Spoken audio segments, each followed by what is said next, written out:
Hola y bienvenidos a esta nueva edición de Puntos de Vista. Les saluda Wu Shuoyu desde nuestro estudio en Beijing. El año 2021 es un año lleno de desafíos y esperanza. Desde la victoria decisiva en la erradicación de la pobreza hasta la consecución del primer objetivo centenario, las dos sesiones de este año se han convertido en una ventana para que el mundo observe a China de cerca. Las dos sesiones de este año acaban de clausurarse con éxito. En esta tercera edición especial de Puntos de Vista sobre las dos sesiones, más tarde haremos una segunda conexión satelital con el Canal 9 de Argentina en Buenos Aires, pero ahora se encuentra conmigo en el estudio la reportera Teng Ying. Hola Teng Ying, ¿cómo está? Hola Rosita, muchas gracias por invitarme. Muchas gracias por venir a grabar Puntos de Vista una vez conmigo.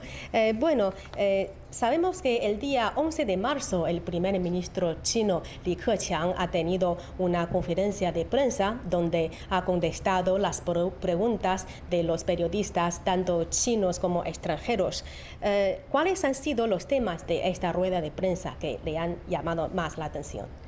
Bueno, gracias por la pregunta. Como bien has mencionado, fueron 11 las preguntas que contestó el primer ministro en la rueda de prensa del jueves 11 de marzo de medios chinos e extranjeros, nacionales e internacionales, y habló de la COVID-19, habló de la economía china, del empleo, del bienestar del pueblo y también de relaciones con otros países y regionales.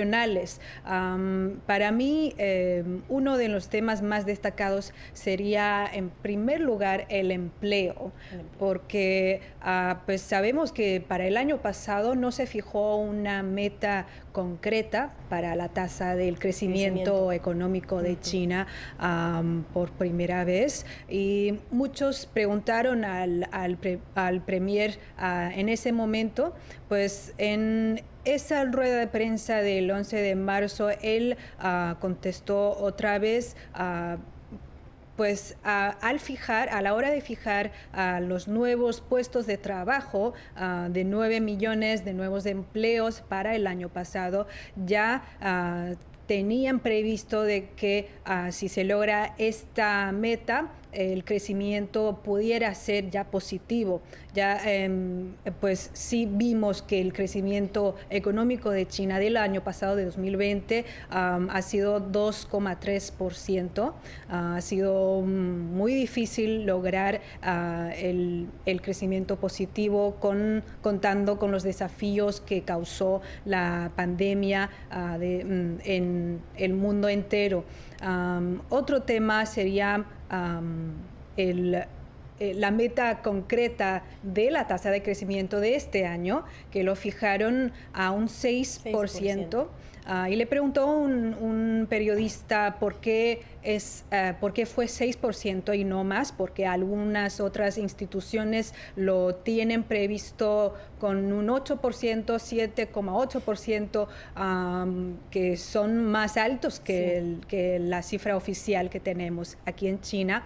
Y el premier le dijo que pues un 6%, disculpa, para la economía china, que alcanzó el volumen de 100 yuanes el año pasado, no es para nada bajo, porque 6% de 100 billones de yuanes significa un 6 billones de yuanes de crecimiento. Eso tiene que ver con el aumento de ingresos, el aumento de consumos, una economía con recuperación fundamental en la era posepidémica, y no va a ser de ninguna manera fácil para el gobierno chino de realizar y conseguir esta meta de 6%.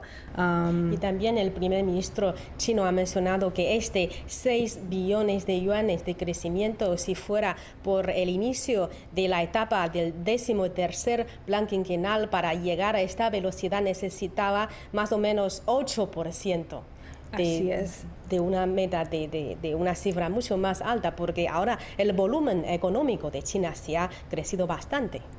Así es, y dijo el premier que crecimiento demasiado rápido no está estable y China busca tener un desarrollo sostenible y estable para conseguir un camino para un camino más firme y sostenido a largo tiempo. De estos temas también, aparte de estos temas, también habló de las relaciones entre China y Estados Unidos, cuando destacó la importancia de cooperación, de entendimiento mutuo, del respeto y de la no interferencia a los asuntos internos de los otros países, y que China siempre busca diálogo y cooperación con Estados Unidos porque esto es lo que beneficia no solo a las dos partes, sino a todo el mundo, a las economías de este planeta. Por otro lado, también habló del acuerdo de libre comercio que firmó China el año pasado con el ASEAN y otros 4 países de Asia-Pacífico, lo que representa el mayor tratado de libre comercio del mundo, y los miembros representan casi el 30% de la población del mundo y cerca de 30% de la economía de este planeta. Así que eso significa que China y esta región de Asia-Pacífico podrá tener y establecer una cadena de suministro y una cadena de producción más estable y consolidada en un futuro cercano. Usted ha mencionado sobre la posición que ha mostrado el primer ministro chino sobre las relaciones entre China y Estados Unidos. Recuerdo que en otra conferencia de prensa del canciller chino Wang Yi, también manifestó que siendo las primeras economías del mundo, China y Estados Unidos, que entre estos dos países hay competitividad, es muy común. Sin embargo, la base de esta competitividad tiene que ser sana y justa. Creo que la cooperación sana y justa no solamente se refiere a los países grandes como China y Estados Unidos, sino también se refiere a todos los países, como usted también ha mencionado, los países de la ASEAN o otros países europeos. La sanidad y la justicia es lo más importante para todas las cooperaciones de los países a nivel mundial. Las 2 sesiones anuales de China de este año también han llamado la atención a nivel internacional. Al igual que la primera edición del programa especial, a continuación hacemos una conexión satelital con el canal 9 de Argentina para conocer los temas de las 2 sesiones de este año que más se interesan allí. Primero saludamos a nuestros amigos en el estudio en Buenos Aires, Andy Flores, periodista especializado en política internacional, y el invitado señor Ignacio Villagrán, director del Centro de Estudios Argentina-China de la Facultad de Ciencias Sociales de la Universidad de Buenos Aires. Hola Andy, Ignacio, ¿cómo están? ¿Todo bien? Un placer saludarlos. Bien, Rosita, Deng Jing, un placer saludarlos desde aquí. Hola, buenas noches, un placer saludarlas desde Buenos Aires. Bueno, muchas gracias. Las 2 sesiones anuales de China, que duraron casi una semana este año, se han clausurado exitosamente. En primer lugar, Ignacio, por favor, ¿cuáles han sido los temas discutidos en estas 2 citas políticas chinas de este año que le llaman más la atención a usted? Bueno, las 2 sesiones, como sabemos, son un periodo de arduo trabajo, es decir, es coronar lo que es una serie de reportes y de propuestas que le llegan a los representantes del partido en la Asamblea Popular Nacional y también del Consejo Consultivo Político del Pueblo Chino, que trabajan para llevar adelante lo que van a ser las regulaciones para mejorar de alguna manera el futuro de la República Popular China. En este sentido, tenemos que considerar como principales ejes la aprobación del 14º Plan Quinquenal, que tiene objetivos de crecimiento pautados y tiene aparte una serie de instancias para promover el desarrollo tecnológico, la inclusión de mayor cantidad de personas al mercado laboral en China y sobre todo garantizar la mejora en las condiciones de vida de cada vez más personas en las distintas ciudades y zonas rurales de China. Por otro lado, también se considera lo que es los cambios en la reglamentación de la próxima Asamblea Popular Nacional y por último, es decir, medidas para fortalecer los sistemas democráticos en las regiones administrativas especiales, fundamentalmente preservando y fortaleciendo la idea de un país, dos sistemas, para que estas regiones administrativas especiales puedan ser de alguna manera mantenidas con especial cuidado dentro de lo que es el esquema de la democracia en la República Popular China. Bueno, muchas gracias, Ignacio. El día 7 de marzo, el ministro de Asuntos Exteriores de China, Wang Yi, participó en una conferencia de prensa y contestó muchas preguntas de periodistas chinos y extranjeros sobre la diplomacia china. Andy, Ignacio, ¿ustedes tienen alguna duda o alguna curiosidad sobre los temas diplomáticos de China después de conocer las respuestas del canciller chino? Sí, exactamente, porque en la conferencia de prensa el canciller Wang Yi definió esta diplomacia entre jefes de Estado como la parte más alentadora de la diplomacia de China durante 2020 y también porque el presidente chino, Xi Jinping, con una forma muy innovadora, logró hablar de la diplomacia en la nube y mantuvo nada más y nada menos que 78 encuentros o conversaciones con líderes extranjeros, con líderes también de responsables de organizaciones internacionales y también asistió a 22 importantes eventos bilaterales y multilaterales. Quisiera preguntarle, Deng Jin, ¿usted cómo resumiría estos logros que ha tenido la diplomacia en la nube de China? Sí, Andy, gracias por la pregunta. Diría yo que, en primer lugar, la diplomacia en torno a la lucha contra la COVID-19 sería uno de los aspectos más destacados de la diplomacia del jefe de Estado en nube del año pasado. Y pues en varias ocasiones se ha reiterado de que las vacunas producidas por las empresas farmacéuticas chinas van a ser accesibles y asequibles para los países en vías de desarrollo y que va a ser un bien público mundial para todos. Entonces, diría yo que esto ha mostrado la solidaridad, la amistad y el respeto y la responsabilidad de ser un país grande en este mundo, el papel de China. Y en segundo lugar, el multilateralismo también se destaca en la diplomacia del jefe de Estado en la nube del año pasado, puesto que en varias ocasiones el presidente de China habló del multilateralismo y de la cooperación internacional, sobre todo a finales de diciembre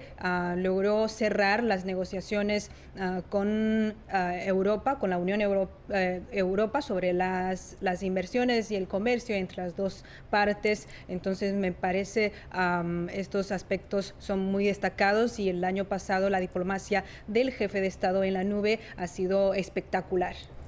Bueno, otro punto creo que es muy relevante de la diplomacia china consiste en que según el canciller chino, el año pasado el país asiático ha dedicado la mayor energía a la diplomacia contra la pandemia, como también Deng Jin ha mencionado. China ha hecho todo lo posible para luchar contra la COVID-19 a nivel nacional y ha ayudado a la comunidad internacional a llevar a cabo la mayor operación humanitaria de emergencia desde la fundación de la República Popular China, haciendo nuestra propia contribución a la lucha mundial contra la pandemia. Sí, Rosita, y cabe destacar en este punto, si me permitís, que en un mes se celebrará un año del desconfinamiento de Wuhan, luego del comienzo de la pandemia, y hoy Wuhan es testimonio viviente del éxito también del control de la pandemia. Una Wuhan vibrante, una Wuhan que es testimonio de ese éxito, y me gustaría en ese sentido poder preguntarle también a Ignacio, ¿qué comentaría usted sobre los logros que ha tenido China, por un lado internamente en el control de la pandemia, pero también en la ayuda que le ha proporcionado a los otros países en la lucha contra el COVID-19? Bueno, en ese sentido creo que está muy bien planteado. Es decir, el COVID-19 planteó desafíos tanto a nivel doméstico, que fueron resueltos de una manera muy rápida, es decir, con medidas muy efectivas de control de lo que fue el virus, es decir, con el confinamiento en un primer momento de Wuhan, y con la posibilidad de alguna manera de evitar, ¿no? Recordemos que aparte este virus se empieza a dispersar en un momento que son las fiestas nacionales de China, ¿no? Es decir, en un momento en que iba a haber muchísimo traslado de población y hubiese sido muy complicado que se dispersara. Entonces, a nivel doméstico, tomaron las medidas necesarias, los controles de población, las distintas medidas para investigar rápidamente el virus, informaron rápidamente a la Organización Mundial de la Salud que estaba este nuevo virus, y empezaron a trabajar fuertemente en compartir todo lo que era la información sobre el desarrollo del virus cuando estaba ya volviéndose una pandemia. Y por el lado externo, es decir, justamente con ese flujo de información, la otra cuestión que se da es, China en un primer momento recibe solidaridad internacional cuando el virus está contenido básicamente en China, y luego exporta esa solidaridad, devuelve esa solidaridad con creces, que es todo lo que fue las distintas donaciones y hacer llegar material sanitario para controlar el COVID, no solo el material, sino también el conocimiento de qué políticas habían resultado eficientes. Nosotros en Argentina, obviamente, muy agradecidos porque hubo más de 40 vuelos de aerolíneas argentinas que podían ir a buscar estos materiales, se hicieron donaciones tanto a nivel Estado como a nivel provincial a través de distintas fundaciones, y en eso creo que justamente, ¿no?, esta solidaridad fue una solidaridad de ida y vuelta. Bien. Ignacio, también aprovecho para preguntarle sobre la importancia que ha tenido la llegada de la vacuna china a la Argentina, pero también en la región, porque son varios los países de Latinoamérica que hoy por hoy están salvando vidas gracias a esta vacuna que ya se está aplicando en el continente. Sí, en ese sentido es muy importante porque es un desarrollo que lleva varios meses, que ha sido probado que es eficiente, que sirve para controlar el virus, y entonces en ese sentido la llegada de las vacunas, luego de, digamos, tan ansiadas, ¿no?, por nuestro pueblo, está empezando a dar resultados. Hay campañas de vacunación que están mostrándose muy efectivas, sobre todo para la población de riesgo, es decir, para nuestros adultos mayores, para personas que trabajan en el frente sanitario, es decir, enfermeras, médicos, ¿sí?, personal asistente, para también personal docente tiene la posibilidad de estar, así podemos pensar en una pronta reactivación de las instituciones educativas. Entonces creo que justamente contar con esta posibilidad de tener las vacunas que llegan desde China va a facilitar para nuestro país y para otros países de Latinoamérica, como vos señalabas, una salida más rápida de la pandemia, ¿no?, una posibilidad de volver a las actividades normales en un periodo más corto. ¿Cómo definiría usted la reacción de la población argentina cuando llegaron, y también se transmitió en vivo, la llegada de las vacunas desde China directamente a la Argentina a través de los aviones de la aerolínea de bandera? Yo creo que eso es muy positivo, es decir, la reacción fue de estar, digamos, muy entusiasmados con esa posibilidad, es decir, como decía antes, da lugar o da la posibilidad de ampliar la campaña de vacunación, son más opciones, es decir, había ya una vacuna que se estaba aplicando, ahora con la vacuna de China hay mayores opciones, y creo que la población eso lo ve con muy buenos ojos, porque, como decía antes, ¿no?, es decir, las campañas de vacunación dan la posibilidad de que más gente se sienta protegida, se sienta, por ejemplo, adultos mayores que van a poder ver a sus nietos, ¿no?, que por un tiempo tenían todo ese miedo de no poder tener ese contacto, y eso también creo que anímicamente genera, ¿no?, una mejora significativa en la calidad de vida en última instancia. Bueno, gracias, Ignacio. Y el periodo del 14º plan quinquenal es el primer quinquenio después de que China haya consumado la construcción integral de una sociedad modestamente acomodada y haya hecho realidad los objetivos del primer centenario. Y este 14º plan quinquenal es un plan importante para la nueva etapa de desarrollo de China. Ignacio, ¿cómo valora usted este plan con respecto a un desarrollo impulsado por la innovación, la aceleración del desarrollo de un sistema industrial moderno y la promoción de mejora del sistema económico?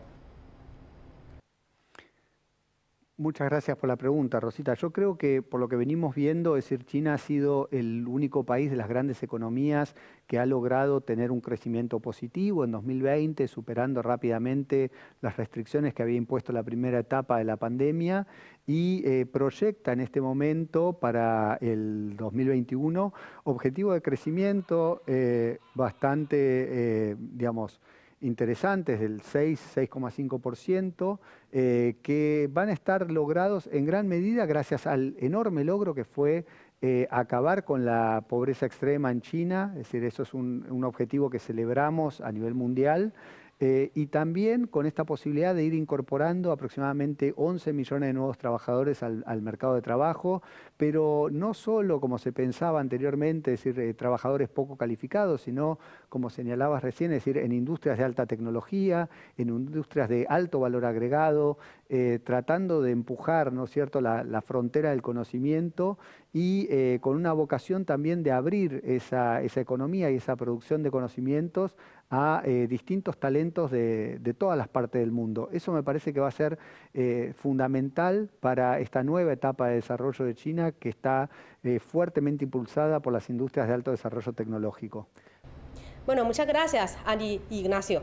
En la conferencia de prensa, el canciller chino Wang Yi también ha declarado que el año pasado se cumplió el 60 aniversario del inicio de aniversario de la inauguración de las relaciones diplomáticas entre China y la parte latinoamericana y caribeña. Entonces, ambas partes se ayudaron mutuamente en la lucha contra la pandemia y superaron las dificultades en la recuperación económica, lo que refleja el antiguo refrán chino que es la íntima amistad borra la inmensa lejanía, en chino que sería Tian Ya Ruo Bi Lin. La siguiente pregunta la quería hacer a Deng Yin. ¿Cómo resumiría usted los logros alcanzados por ambas partes, China y Latinoamérica y el Caribe, para el desarrollo de sus relaciones bilaterales en los últimos años? Bueno, permítame repetir lo que Ignacio ha mencionado hace un ratito, que la solidaridad se ha mostrado en la cooperación de la lucha antiepidémica entre China y América Latina y el Caribe, no solo porque lotes de materiales sanitarios han llegado al continente, a la región desde China, sino también en los primeros momentos también nos mandaron mensajes de solidaridad países de América Latina y del Caribe a nosotros en China en los primeros momentos. Entonces, diría yo que la pandemia, lejos de ser un obstáculo para las relaciones de China y América Latina y el Caribe, ahora se ha convertido en un puente que ha estrechado aún más las relaciones de las dos partes y podemos ver que se ha realizado aproximadamente 40 enlaces de videoconferencia entre China y países de América Latina para intercambiar experiencias de tratamientos de los contagios de COVID-19 y a pesar del desafío y de las dificultades, el comercio entre las dos partes logró subir y por 3 años consecutivos superó los 300.000 millones de dólares el volumen de comercio entre China y América Latina. Así que quería repetir lo que el canciller chino dijo en la rueda de prensa al hablar de las relaciones sino-latinoamericano y sino-caribeño, cuando citó al poeta Pablo Neruda, que dice: es alguien que te hace creer que en el mundo existen realmente cosas buenas, es alguien que te convence que hay una puerta lista para que tú la abras. Esa es una amistad eterna. Bueno, sí, tiene mucha razón, porque sabemos que las economías de China y de los países latinoamericanos y caribeños son bastante complementarias. Así que en los últimos años ambas partes han profundizado sus intercambios comerciales, y también en los últimos 2 años ambas partes han promovido su cooperación en la lucha contra la pandemia. Y esta pregunta también quisiera hacer al señor Ignacio Villagrán. Ignacio, ¿cómo valora usted el desarrollo del vínculo China-Latinoamericana en los últimos años, y cuáles serán sus perspectivas sobre estas relaciones bilaterales?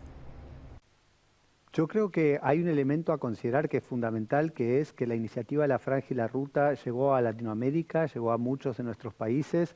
Argentina, por ejemplo, acaba de firmar la adhesión a esta iniciativa, y es algo que permite que no solo, digamos, se fomente el comercio, que es algo que ya viene creciendo, como señalaba nuestra colega Deng Yen, sino también que haya una gran complementariedad en cuestiones de inversiones, en cuestiones, sobre todo, un aspecto central de la iniciativa de la Franja y la Ruta, que es la mejora de las condiciones en el impacto ambiental. Entonces, hoy en día, en muchos países de América Latina tenemos una profunda amistad con China, basada en proyectos también en proyectos de inversión en energías renovables, energías limpias, y en obras de infraestructura que permiten una mejora en las condiciones de vida de nuestros pueblos. Yo creo que eso, junto con las excelentes relaciones comerciales y políticas, hacen que esta amistad entre América Latina y China tenga una perspectiva muy favorable en los años por venir. Bueno, muchas gracias, Andy, Ignacio, y muchas gracias por hacer este enlace con nosotros. Y muchas gracias por sus comentarios y observaciones. Gracias. Gracias, Rosita, Deng Yin. Compartiremos opiniones seguramente muy pronto. Muchas gracias por este enlace. Bueno, muchísimas gracias, Andy, Rosita y Deng Yin en China. Ha sido un gusto y espero poder tener otra vez una oportunidad de conversar con ustedes. Muchísimas gracias. Hasta la próxima. Gracias, muchas gracias.